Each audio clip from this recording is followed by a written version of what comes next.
অন্য সকল দেশের অভিবাসী কমাতে পারলেও বাংলাদেশিদের ইতালিতে আসা বা অবৈধভাবে ইউরোপে আসা কমাতে পারছেন না ইতালি সরকার।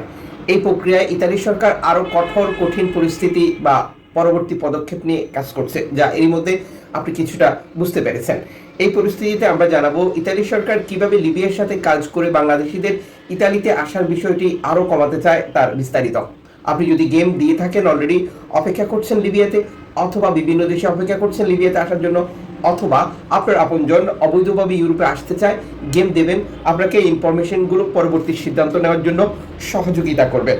অনিয়মিত অভিবাসন বন্ধ করতে নিরাপত্তা ঝুঁকি ও মানবিক দিক যেগুলোকে বোঝা হিসেবে দেখছে বর্তমান ইতালি নীতি নির্ধারকরা, আর যে কারণেই তারা অনিয়মিত অভিবাসনের এই রাস্তাটি বন্ধ করার জন্য জাতিসংঘ সহ ইউরোপীয় এবং পশ্চিমা বিশ্বের সমর্থন নিয়ে বর্তমান লিবিয়ার যে নীতি নির্ধারকরা রয়েছে তাদের সাথে কাজ করে এটিকে আরো কমাতে চায়। বর্তমান প্রশাসনের প্রধানমন্ত্রী আব্দুল হামিদ দেবাইবির সাথে এই ব্যাপারে তাদের সর্বাক্ষণিক যোগাযোগ অব্যাহত রেখেছে, যা সাম্প্রতিক সময় আরো কয়েক হাজার গুণ বৃদ্ধি পেয়েছে। অনিয়মিত অভিবাসন শুধু দেশের নিরাপত্তার জন্য হুমকি নয়, বরং লিবিয়ার উপর ভয়াবহ মানবিক ও অর্থনৈতিক চাপ তৈরি করে বলে এই প্রধানমন্ত্রী সাম্প্রতিক সময় মতামত দিয়েছেন, যাকে অনেকে বলছে এটা তার বক্তব্য নয়, এটা ইতালির বর্তমান প্রধানমন্ত্রী জর্জিয়া মেলোনি এবং তাদের নীতি নির্ধারকদের কথা। মূলত তাকে দিয়ে সংকট মোকাবেলা করার চেষ্টা চালিয়ে যাচ্ছে ইতালি।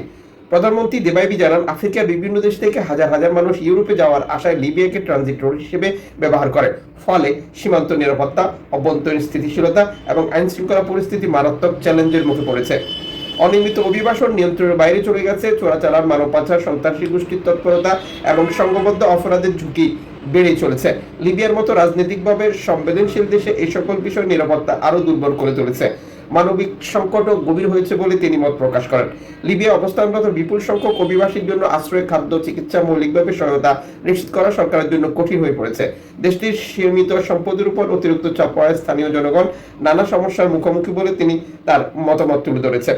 মূলত আন্তর্জাতিক চাপ এবং বিশেষ করে পশ্চিমা বিশ্বের চাপের কারণে তার এই বক্তব্য এরই মধ্যে সামাজিক যোগাযোগ মাধ্যমে ভাইরাল হয়েছে।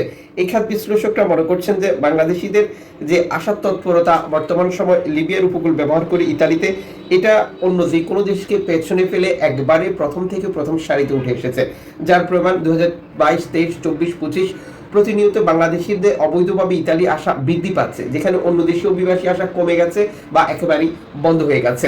আর ইতালি সরকার বর্তমান চাচ্ছে মূলত লিবিয়াকে দিয়েই বাংলাদেশিদের ইতালি আসার এই প্রবণতাটা কমিয়ে আনতে। আপনি কি মনে করেন ইতালির এই পরিকল্পনা সফল হবে, নাকি পেছনের বছরগুলোর মতো বাংলাদেশিরা লিবিয়াতে এসে নির্যাতন, অত্যাচার, হত্যা সহ গুম আরো বহু ঘটনার শিকার হওয়ার পরেও অবৈধভাবে ইউরোপে আসার এই প্রচেষ্টা চালিয়ে দেবে?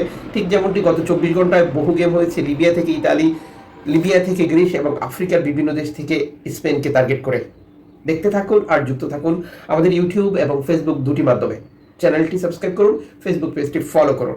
জানুয়ারি মাসের 26 তারিখ।